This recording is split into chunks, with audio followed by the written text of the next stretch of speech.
नमस्कार बंधु माने आपण मानक स्वागत साहुगर रोसई चैनल रे।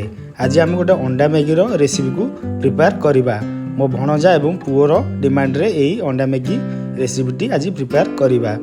आम फास्ट पियाज टमाटो एवं कंचा लंका को चुन चुन करी काटी नेइछु।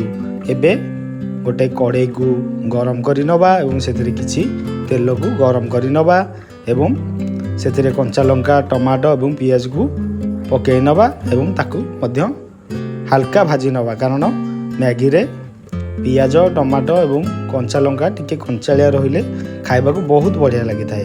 एबे सेतिरे स्वाद अनुसार अल्प टिके लुण ऐड करी नबा, कारण मैगी मसला रे लुण थाए, तेणु आमे सेतिरे अल्प टिके लुण ही यूज करवा केवल पियाज टी रेडी होगा। एबे सेतिरे मैगी मसला को ऐड करी नबा, ताकू मध्य भल भाबरे मिसाई नबा।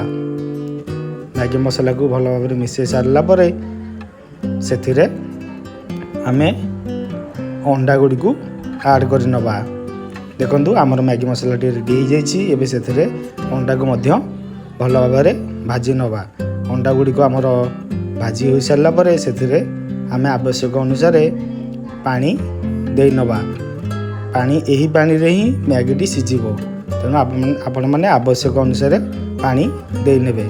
देखंतु पानी टी हमर अल्प टी फुटी सारलानी। एबे सेतिरे मैगी गुडी को ऐड कर नबा। एई भली भाबे आपण माने गोटे पर गोटे मैगी को सेतिरे ऐड कर नेबे।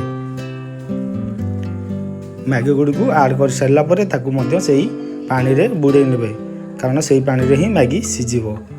जदि आपण मानक आमर वीडियो भल लगुच ताले आम चैनल को सब्सक्राइब करंतु, लाइक करंतु, शेयर करंतु, कमेंट मध्य करंतु। जदि आपण माने फेसबुक रे देखुछंती ताले आम फेसबुक प्रोफाइल को फॉलो मध्य करंतु।